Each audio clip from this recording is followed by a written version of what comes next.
بسم الله الرحمن الرحيم الحمد لله رب العالمين اللهم صل على محمد وعلى آل محمد قال النبي صلى الله عليه وسلم من استيقظ من الليل وأيقظ امرأته فصليا ركعتين كتبا من الذاكرين الله كثيرا والذاكرات.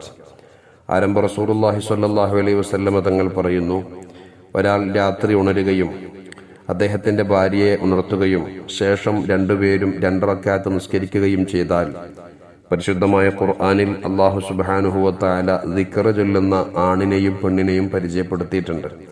വസാക്കിരീനല്ലാഹ വസാക്കിറാത്ത് എന്ന് പറഞ്ഞ വിഭാഗം, ആ വിഭാഗത്തിൽ ഇവരെ അല്ലാഹു തആല ഉൾപ്പെടുത്തുമെന്ന് മുത്തനബി സല്ലല്ലാഹു അലൈഹി വസല്ലം തങ്ങൾ പറയുന്നു.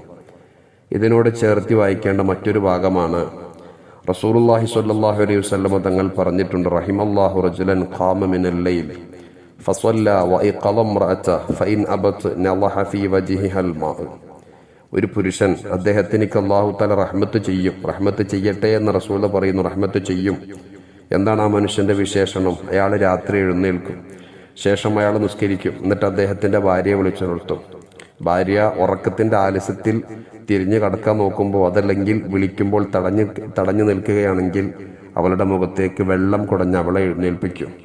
ഇതുപോലെ തന്നെ റഹിമല്ലാഹു ഇംറഅതൻ ഖാമത്ത് മിനൽ ലൈൽ, രാത്രി എഴുന്നേറ്റ് നിസ്കരിക്കുന്ന ഒരു പെണ്ണുണ്ട്. ആ പെണ്ണിന് അല്ലാഹു തആല റഹ്മത്ത് ചെയ്യും. എന്നിട്ട് അവൾ നിസ്കരിക്കും, ശേഷം അവളുടെ ഭർത്താവിനെ വിളിച്ചുണർത്തും. ഫഇൻ അബാ നളഹതു ഫീ വജ്ഹിഹിൽ മാ.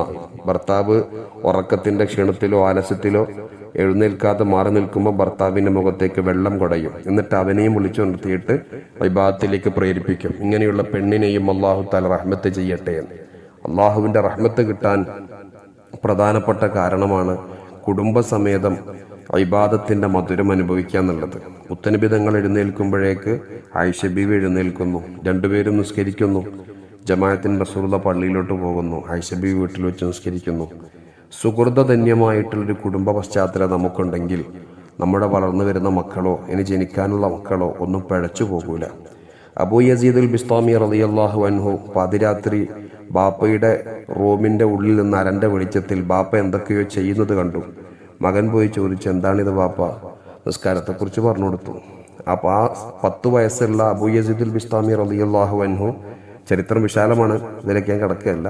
അതേസമയത്ത് 10 വയസ്സുള്ള ആ ചെറിയ കുഞ്ഞനായ അബൂ യസീദുൽ ബിസ്താമി റളിയല്ലാഹു അൻഹു ലോക ചരിത്രത്തിൽ ബാപ്പയുടെ കർമ്മങ്ങൾ കണ്ടു മനസ്സിലാക്കിയിട്ട് 10ാമത്തെ വയസ്സ് മുതൽ തഹജ്ജുദ് നിസ്കരിക്കാൻ തുടങ്ങിയ വഫാത്ത് വരെ മുടങ്ങാതെ നിസ്കരിച്ച മഹാനാണ് ഇമാം അബൂ യസീദുൽ ബിസ്താമി റളിയല്ലാഹു അൻഹു. നമ്മുടെ മക്കളെ വളർത്തേണ്ടത് ആ നിലക്കാണ്. ഇബാദത്തിന്റെ മധുരം ആദ്യം നമ്മൾ അറിയണം, ഭാര്യയും ഭർത്താവും അറിയണം.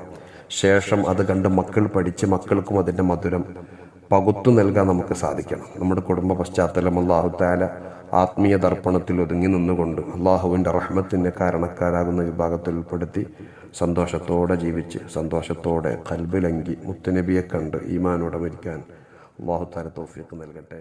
അസ്സലാമു അലൈക്കും.